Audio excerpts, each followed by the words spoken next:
Hello all of you. आपको जैसे कि पता है कि हम आपको लूसेंट की बुक करा रहे हैं, लूसेंट जीके की आपकी, ठीक है। इसमें हम मध्यकालीन भारत कर रहे हैं। इससे पहले का पोर्शन कंप्लीट हो चुका है। आज हम मुगल साम्राज्य के बारे में पढ़ेंगे, ठीक है। अगर आप किसी भी तरह के कम्पिटिटिव एग्जाम की तैयारी कर रहे हैं तो आप मेरे साथ बने रहिए, ये बुक आपके लिए महत्वपूर्ण है।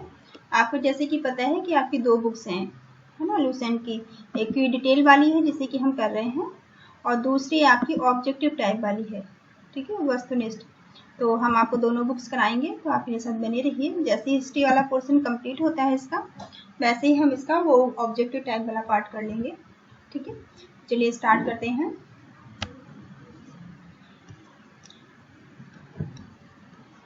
मुगल वंश के संस्थापक बाबर था, ठीक है। मुगल वंश की स्थापना किसने की थी? बाबर ने, ठीक है। मुगल वंश के जो संस्थापक थे वो कौन थे? बाबर थे, ठीक है। बाबर एवं उत्तरवर्ती मुगल शासक तुर्क एवं सुन्नी मुसलमान थे, ठीक है। जो बाबर थे और उत्तरवर्ती जो मुगल शासक थे वो कहाँ के थे?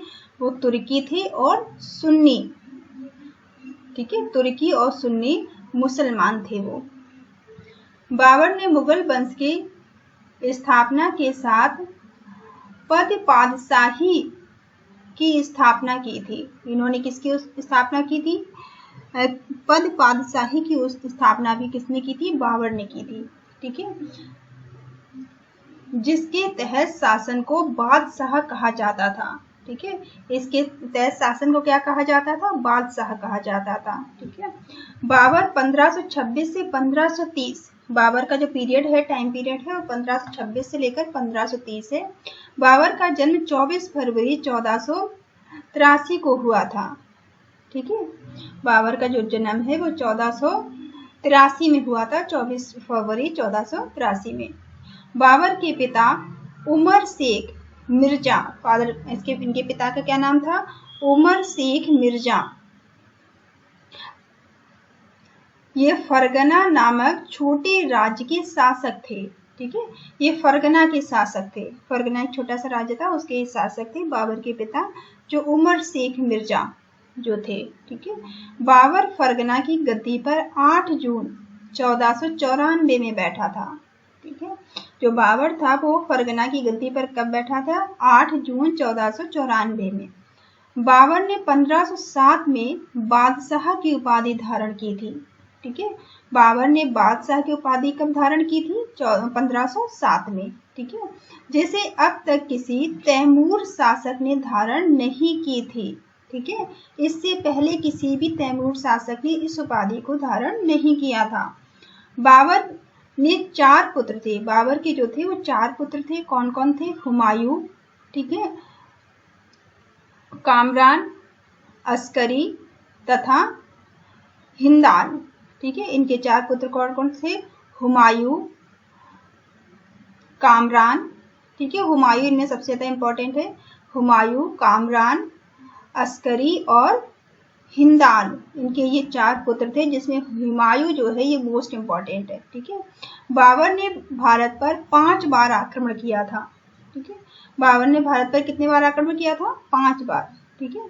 तो बाबर ने भारत पर 5 बार आक्रमण किया था। बाबर का भारत के विरुद्ध किया गया प्रथम अभियान 1519 में, ठीक है।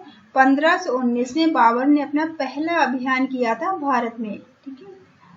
यूसुफ जाई जाति के विरुद्ध, ये अभियान किसके विरुद्ध था? यूसुफ जाई जाति के विरुद्ध ये अभियान इनका था, ठीक है।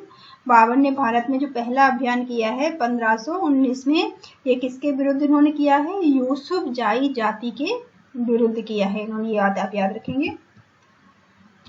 इस अभियान में बाबर ने बाजौर और भेरा का अपने अधिकार में कर लिया था। इन्होंने किस किस को अपने अधिकार में किया है? बाजौर और भेरा, ठीक है। बाजौर और भेरा को इन्होंने अपने अधिकार में कर लिया है।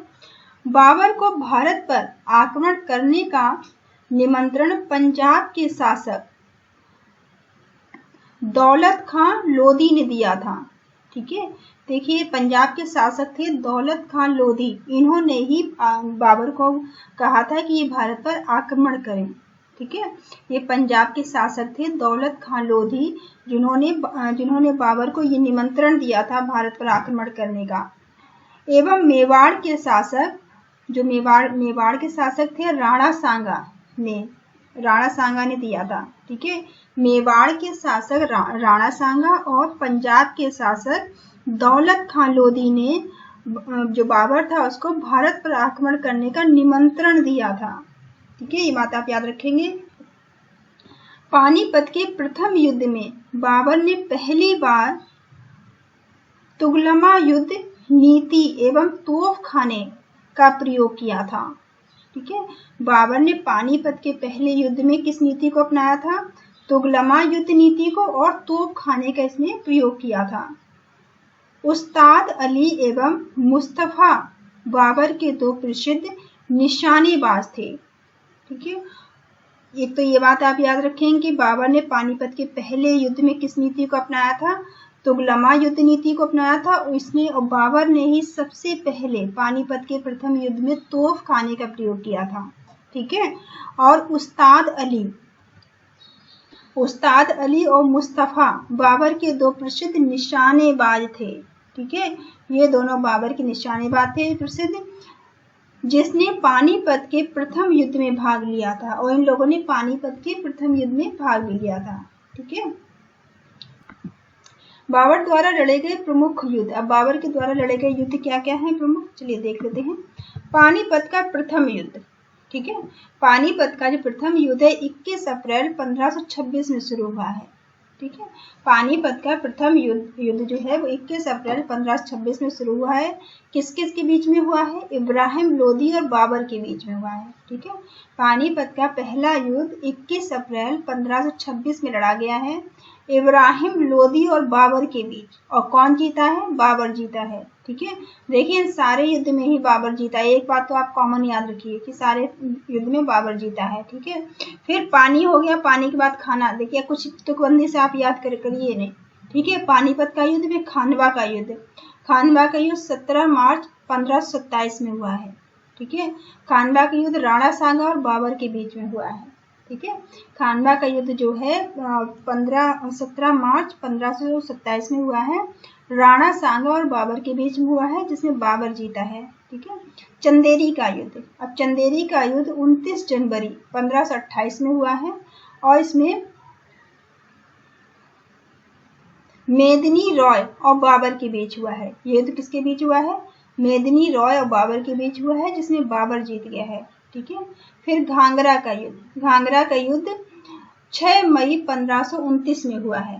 ठीक है, घाघरा का युद्ध 6 मई 1529 में हुआ है। इसमें अफगानों और बाबर के बीच में हुआ है, और इसमें बाबर जीता है। ये जो आपके 4 युद्ध है मोस्ट इम्पॉर्टेंट है। ठीक है, इन्हें तो आप रट जाइए, क्योंकि यही बार बार घुमा के एग्जाम में पूछे जाते हैं। ठीक है, इनको आप अच्छे से याद कर लीजिए। बाबर को अपनी उदारता के लिए कालंदर की उपाधि दी गई थी। ठीक है, बाबर को अपनी उदारता के लिए किसकी उपाधि मिली थी? कालंदर की उपाधि दी गई थी।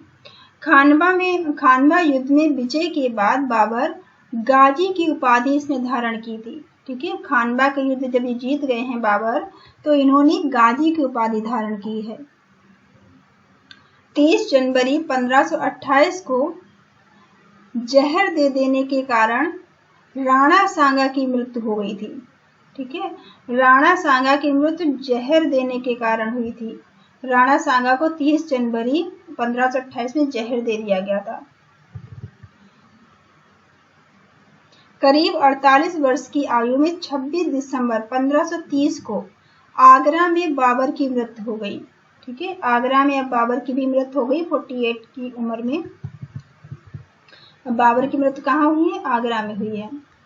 प्रारंभ में बाबर के शव को आगरा के आराम बाग में दफनाया गया था।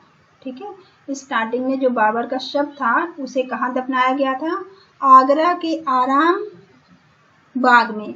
ठीक है, आगरा के आराम बाग में इसे दफनाया गया था। बाद में काबुल में उसके द्वारा चुने गए स्थान पर दफनाया गया था। बाद में बाबर के शव को काबुल में ले जाकर दफनाया गया था। ठीक है, पहले तो बाबर के शव को दफना दिया गया आगरा के आराम बाग में और बाद में उसे ले जाकर काबुल में दफनाया गया। तो ये क्वेश्चन बनता है, इसको आप ध्यान दीजिए जरा। बाबर ने अपनी आत्मकथा बाबरनामा की रचना की है।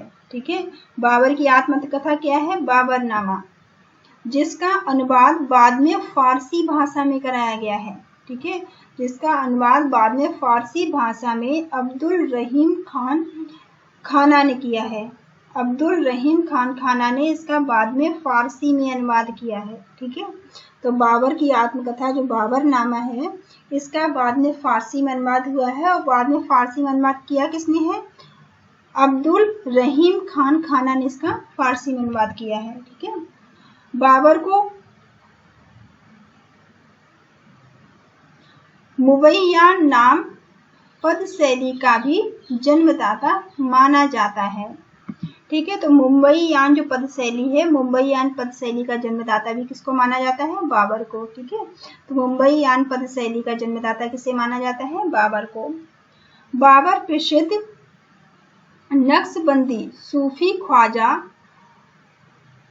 उबैदुल्ला एहराम का अनुयायी था। किसका अनुयायी था ये बाबर? तो ये अनुयायी जो ये थे नक्शबंदी सूफी ख्वाजा उबैदुल्ला एहरार की ये अनुयायी थे। कौन? बाबर। ये नाम आप याद रखेंगे, ये किसके अनुयायी थे?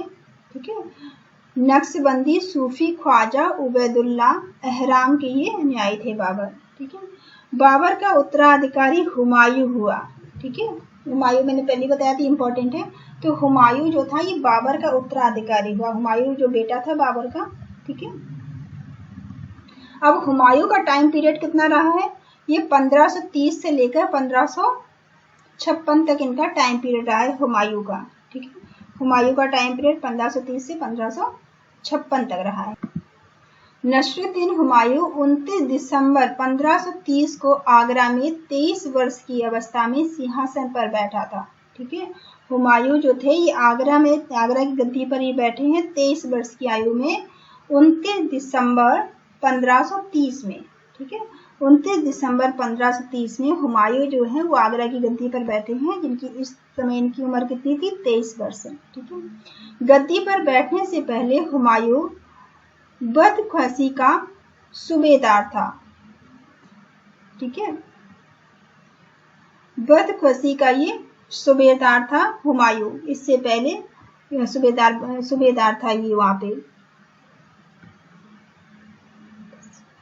ठीक है, ये बदख्शी के सूबेदार थे गद्दी पर बैठने से पहले।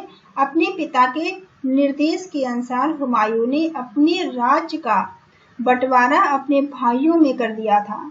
ठीक है, हुमायूं जो थे इन्होंने अपने पिता की आज्ञा अनुसार अपने भाइयों के बीच में अपने राज्य का बंटवारा कर दिया था। इसने कामरान को काबुल, ठीक है, इसने कामरान जो इनका भाई था, कामरान को इन्होंने काबुल दिया था। गंधार मिर्जा अस्करी को संभल मिर्जा हिंदाल को और इन्होंने अलवर एवं मेवाड़ की जागीरें दी थी। ठीक है, इन्होंने अपने भाइयों में सारी अपनी बंटवारा कर दिया था। अपने चचेरे भाई सुलेमान मिर्जा को हुमायूं ने बदख्वासा प्रदेश दिया था। ठीक है, हुमायूं ने अपने चचेरे भाई को क्या दिया था? बदख्वासा प्रदेश दिया था, सुलेमान जिनके चचेरे भाई थे। ठीक है, ठीक है, एक बार फिर से आप समझने की कोशिश करिए इसे कि इन्होंने जो हुमायूं थे इन्होंने कमरान को क्या दिया था? कमरान को इन्होंने काबुल और गंधार दिए थे। ठीक है, मिर्जा अस्करी को इन्होंने संभाल दिए थे। मिर्जा हिंदाल को अलवर और मेवाड़ दिए थे। ठीक है, इस तरह से इन्होंने बंटवारा किया था अपने राज्यों का। 1533 में हुमायूं ने दीन पन्हा नामक नए नगर की स्थापना की थी। ठीक है, दीन पन्हा नामक नया नगर की स्थापना हुमायूं ने कब की थी? 1533 में। चौसा का युद्ध मोस्ट इंपॉर्टेंट है, ध्यान दीजिए। चौसा का युद्ध 25 जून 1539 ईस्वी में शेर खां और हुमायूं के बीच हुआ था। ठीक है, शेर खां और हुमायूं के बीच में चौसा का युद्ध हुआ था। कब हुआ था? 25 जून 1539 में। ठीक है, इस युद्ध में शेर खां विजय रहा है। इस युद्ध में शेर खां जो था वो जीत गया है। इसी युद्ध के बाद शेर खां ने शेर शाह की उपाधि धारण की थी। ठीक है, इस युद्ध के बाद, चौसा के युद्ध के बाद जो शेर खां था उसने किसकी उपाधि धारण की थी? शेर शाह की उपाधि धारण की थी। ठीक है, बिलग्राम और कन्नौज युद्ध 17 मई 1540 में शेर खां एवं हुमायूं के बीच हुए हैं। ठीक है, अब शेर खां और हुमायूं के बीच बिलग्राम या जिसे कन्नौज कहते हैं, कन्नौज के युद्ध 17 मई 1540 में किस किस के बीच हुए हैं? शेर खां और हुमायूं के बीच हुए हैं। इस युद्ध में भी हुमायूं पराजित हुआ है। ठीक है, इस युद्ध में भी हुमायूं जो था वो हार गया है और शेर खां ने आसानी से आगरा, दिल्ली पर कब्जा कर लिया। और जो शेर खां था इसने आगरा और दिल्ली पर कब्जा कर लिया हुमायूं को हराकर। बिलग्राम युद्ध के बाद हुमायूं सिंधु चला गया था। ठीक है, बिलग्राम जो युद्ध था, बिलग्राम युद्ध के बाद हुमायूं सिंधु लौट गया था, जहां उसे 15 वर्ष तक घुमक्कड़ों जैसा निर्वासित जीवन व्यतीत करना पड़ा। ठीक है, ये सिंधु लौट गया था, सिंधु में इसको बहुत ही इसका कष्टकारी जीवन रहा, इसने अपना घुमक्कड़ों जैसा जीवन इधर उधर घूम के अपना जीवन व्यतीत किया था। निर्वासन के समय हुमायूं ने हिंदाल के आध्यात्मिक गुरु फारसवासी सिया मीर बाबा दोस्त उर्फ मीर अली अकबर जामी की पुत्री हमीदा बानो बेगम से 29 अगस्त 1541 में निकाह किया था। कालांतर में हमीदा से ही अकबर जैसे महान साम्राज्य का जन्म हुआ है। ठीक है, अकबर जो है वो हमीदा के ही पुत्र थे। तो इन्होंने अपना जीवन 15 साल तक ऐसे बिताने के बाद इन्होंने, जो हुमायूं था, इन्होंने हिंदाल के आध्यात्मिक गुरु फारसवासी शिष्य मीर बाबा दोस्त उर्फ मीर अली अकबर जामी की पुत्री, जो उनकी पुत्री थी हिमादा बानो बेगम से इन्होंने शादी की है। 29 अगस्त 1541 में इन्होंने निकाह किया है। उन्हीं से जो हमीदा थी इनके ही पुत्र थे बाबर। ठीक है, सॉरी अकबर हमीदा के पुत्र हुए हैं। ठीक है, जो अकबर थे ये महान साम्राज्य बने हैं, अकबर हमीदा के पुत्र थे। 1555 में हुमायूं ने पंजाब के सूरी शासन सिकंदर को पराजित कर पुनः दिल्ली की गद्दी को पर वो बैठ गए हैं। ठीक है, शादी के बाद ये 1555 में हुमायूं वापस आए हैं। हुमायूं ने पंजाब के सूरी शासक सिकंदर को पराजित करके ये वापस इन्होंने दिल्ली हासिल कर ली है। दिल्ली के फिर से वापस ये दिल्ली की गद्दी पर बैठ गए हैं। हुमायूं द्वारा लड़े गए 4 प्रमुख युद्ध। ठीक है, हुमायूं के द्वारा 4 युद्ध लड़े गए हैं। पहला है देवरा का युद्ध। ठीक है, जो इन्होंने देवरा का युद्ध 1531 में लड़ा है। 1531 में इन्होंने देवरा का युद्ध लड़ा है। फिर चौसा का युद्ध 1539 में। ठीक है, 1539 में चौसा का युद्ध लड़ा है। फिर बिलग्राम का युद्ध 1540 में इन्होंने लड़ा है। ठीक है, फिर सरहिंद का युद्ध इन्होंने 1555 में लड़ा है। ये आप याद रखेंगे इनके चारों युद्धों को। 1 जनवरी 1556 को दीन पन्हा भवन में स्थित पुस्तकालय की सीढ़ियों से गिरने के कारण हुमायूं की मृत्यु हो गई। ये बहुत क्वेश्चन पूछा जाता है कि हुमायूं की मृत्यु कैसे हुई थी। ठीक है, तो इनकी मृत्यु 1 जनवरी 1556 में दीन पन्हा भवन की स्थित पुस्तकालय की सीढ़ियों से गिर के इनकी मृत्यु हो गई थी हुमायूं की। हुमायूं नामा की रचना गुलबदन बेगम ने की है। ठीक है, हुमायूं नामा किसने लिखा है? गुलबदन बेगम ने। ठीक है, हुमायूं नामा की रचना गुलबदन बेगम ने की है। हुमायूं ज्योतिष में विश्वास करता था। ठीक है, हुमायूं जो था वो ज्योतिष को मानता था, इसलिए इसने सप्ताह के 7 दिन, इसलिए इन्होंने सप्ताह के मतलब वीक के 7 दिन 7 रंग के कपड़े ये अलग अलग पहनते थे।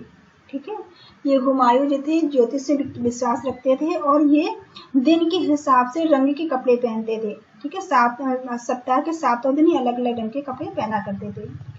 अब नेक्स्ट आया शेरशाह। शेरशाह का टाइम पीरियड 1540 से 1545 तक रहा है। ठीक है, शेरशाह सम्राट सूर साम्राज्य की संस्थापक अफगान वंशीय शेरशाह सूरी था।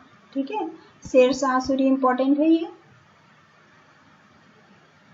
सूर साम्राज्य का संस्थापक अफगान वंशीय शेरशाह सूरी था। ठीक है, शेरशाह सूरी ने किसकी स्थापना की है? सूर साम्राज्य का संस्थापक अफगान वंशीय शेरशाह सूरी था। याद रखेंगे आप। शेरशाह का जन्म 1472 में हुआ था। शेरशाह का जो जन्म है वो 1472 में बजवाड़ा होशियारपुर में हुआ है। ठीक है, बजवाड़ा जिसे होशियारपुर कहते हैं वहां पे हुआ है। इनके बचपन का नाम फरीद खां था। ठीक है, शेरशाह के बचपन का नाम क्या था? फरीद खां था। यह सूर वंश से संबंधित था।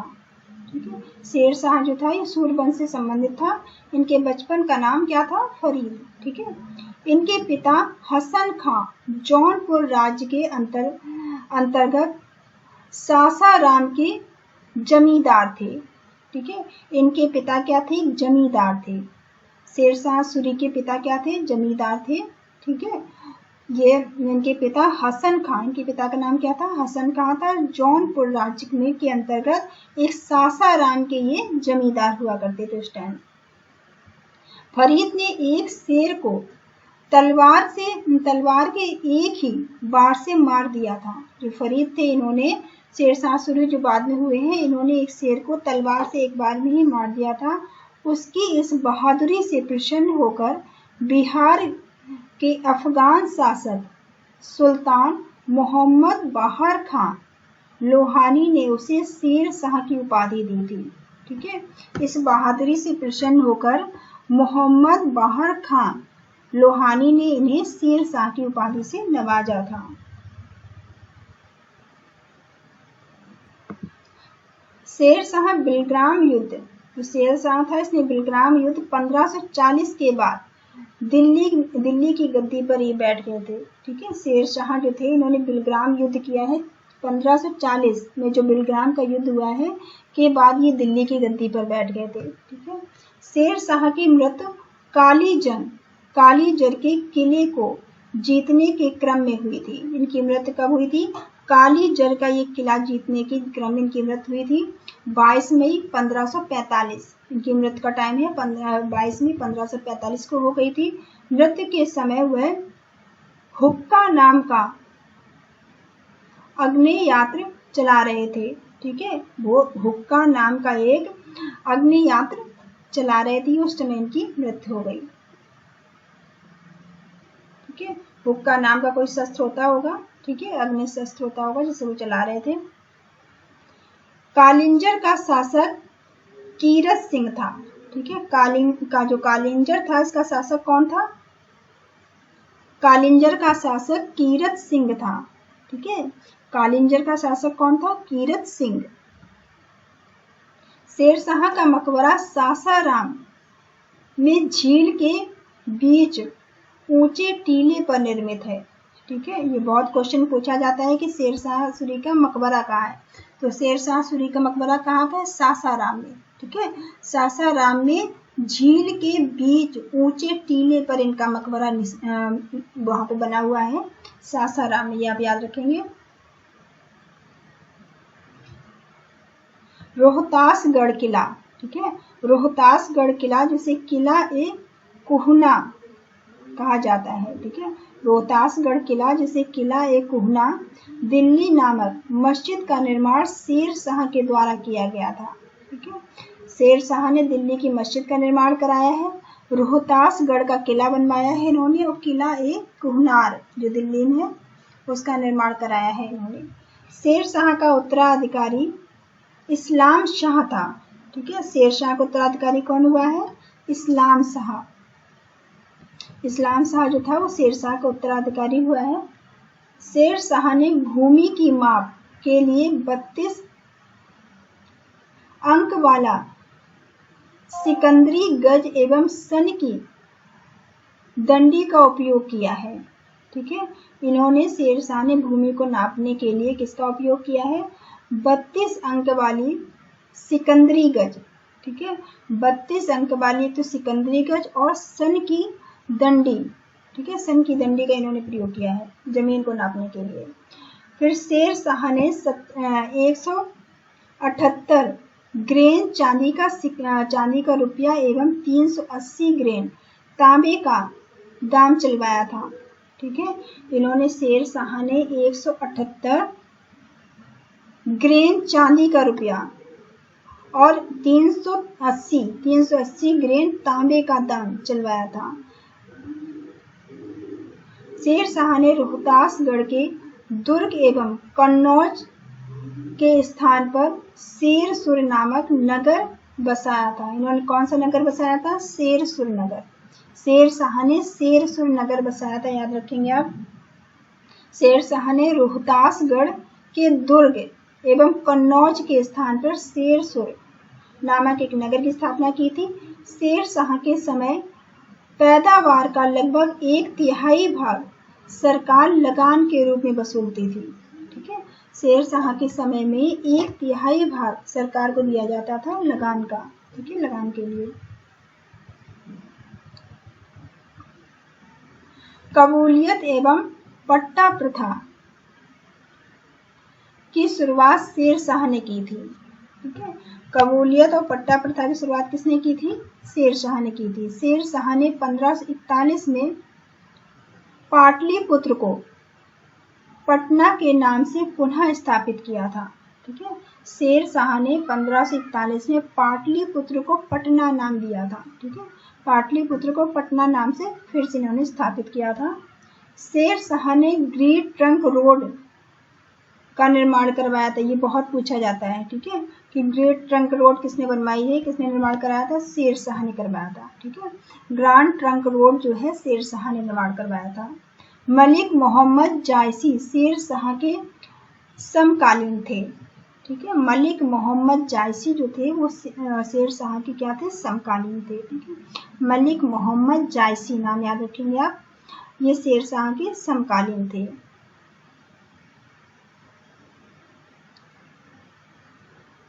डाक प्रथा का प्रचलन भी शेरशाह के टाइम में ही हुआ था, ठीक है।